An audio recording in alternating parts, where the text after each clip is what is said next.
Va. Buenas noches, profesor. Somos el grupo 7 y vamos a presentar el tema de barras.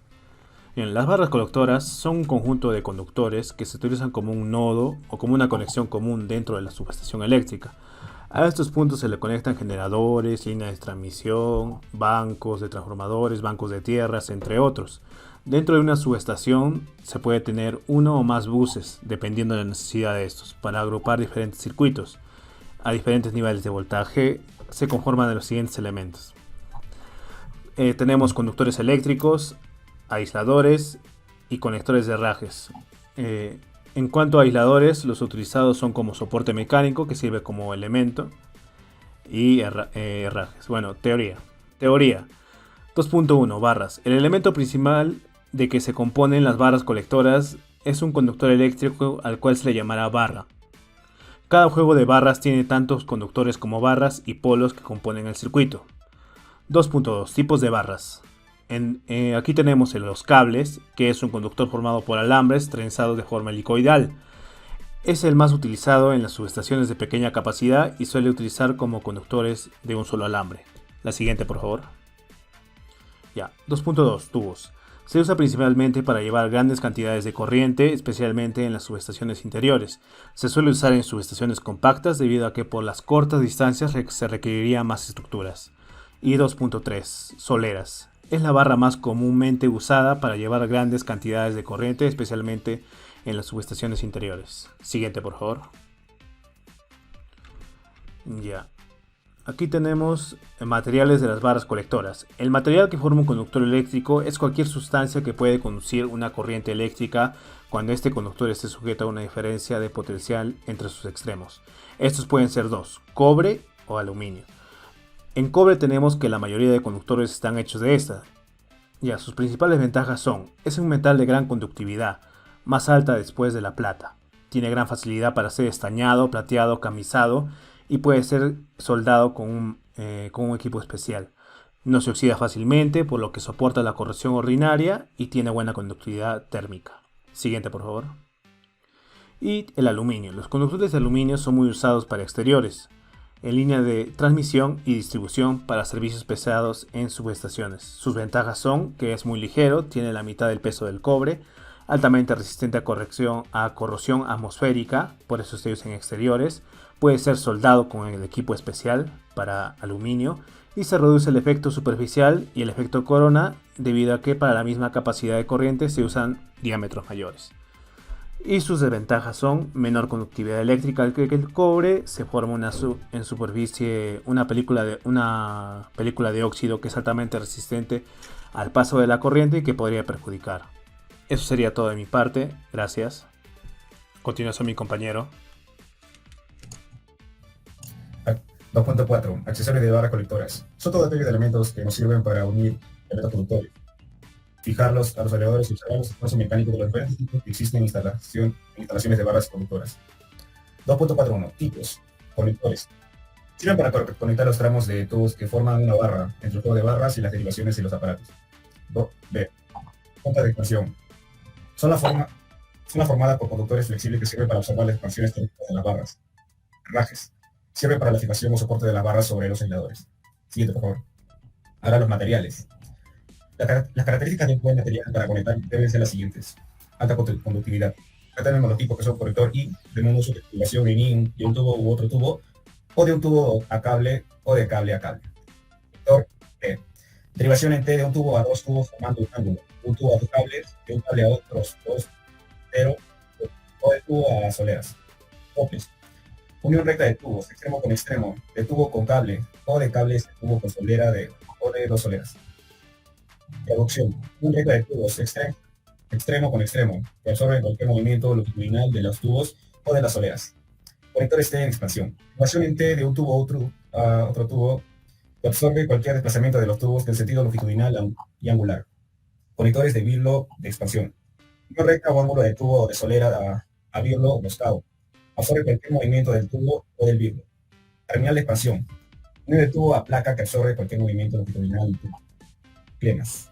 Soporta los tubos y montados sobre los aisladores. Pueden ser fijados o deslizantes, sean estas últimas horizontales o verticales. Conectores a birlo rígido. una recta o ángulo de tubo o solera bien los sí, Ahora P es la superficie maleable. Bueno, ahora también tenemos lo que es la AC, la ductilidad, que permite un contacto envolvente alrededor del conductor. Los materiales más usados como el cobre y el aluminio son diferentes, aleaciones cuyas características principales son las siguientes. A. Aleaciones con alto contenido de cobre. Se usa para muy altas corrientes y pueden llevar hasta el doble de la corriente normal del conductor que une. También tenemos lo que es la aleación alta de resistencia mecánica, pero no baja conductividad eléctrica. Y usa solamente para sujetar el conductor al aislador. Tipos de aisladores. La selección adecuada de determinado tipo de aisladores depende de varios factores, como son el tipo de barra que se usará, el nivel de aislamiento que se determine para el juego de barras, los esfuerzos a que esté sujeto, condiciones ambientales, etc. Se usan 3 tipos de aisladores: los aisladores rígidos, las cadenas de aisladores y los aisladores de tiempo especial. Aisladores rígidos. Este tipo de aisladores se usa para soportar barras rígidas, como son los tubos y las soleas. Existen 2 tipos de aisladores rígidos. A. Alfiler. Cada elemento de este tipo de aislador está formado por una serie de aisladores concéntricos, formando un conjunto que refuerza la distancia de flameo. B. Columna. Es el tipo de aislador que está formado por una sola pieza mayor longitud que tiene y actúa como una columna mecánica. Cadena de aisladores. Se usan para soportar barras de cable. La selección de aisladores adecuado se hace de acuerdo con esfuerzos mecánicos a que se van a sujetar. Se enlazan a un aislador con otro formando una cadena hasta tener un nivel de aislamiento deseado. Aisladores especiales. Son los aisladores que tienen un diseño especial debido a las condiciones donde se van a instalar. Algunos de ellos son el tipo de aislamiento reforzado que se usan en los casos en que estas subestaciones están ubicadas en zonas de alto nivel de contaminación, polvo, humo y químicos de humedad. A continuación, compañero. Ok, bueno, continuando con la exposición, vamos a hablar un poco de acerca causada por la ionización del aire que rodea el conducto cuando éste se encuentra energizado.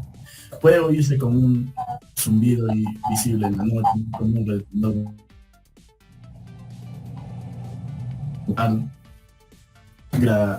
gradiente de potencia en la superficie de los conductores y el funcionamiento del diámetro del conductor. Los factores que afectan a los conductores, la rugosidad de la superficie del conductor, la humedad del ambiente y la altura sobre el nivel del mar. También al que están instalados con los conductores. Siguiente, por favor. Bueno, los efectos superficiales. Es una corriente alterna magnético que genera una fuerza electromotriz que se opone al paso de la corriente, y como en el centro del conductor el flujo magnético es mayor, se produce este llamado efecto superficial, o sea que la corriente se concentre en la periférica del conductor, aumentando la resistencia aparente. Como consecuencia de días anteriores, este es el conductor hueco. Cuando se usa grupos de soleras que actúan como un solo conductor, la corriente concentra en las soleras en la que estás, ya que estas soleras son las que tienen mayor ventilación. Siguiente. Bueno, tenemos los efectos de resultante de la inducción causada por la corriente de una barra, la corriente de retorno en la barra paralela. Estas corrientes generan campos magnéticos que organizan al paso de la corriente en las porciones más alejadas de las barras, haciendo que la corriente se concentre en las porciones más cercanas de las barras, produciendo un calentamiento inversamente proporcional a la distancia entre conductores. Donde hay espacio se recomienda una separación mínima de unos 45 centímetros, a reducirse la distancia de asistencia y aparente del circuito. Siguiente. Bueno, en conclusión, la subestación solo por debajo del propio transformador, ya que por esto es por donde va a circular todo el flujo de la corriente, y es lo que nos permite las extensiones, así como también conectarse con otras subestaciones y de esta manera unirse a los sistemas eléctricos de potencia.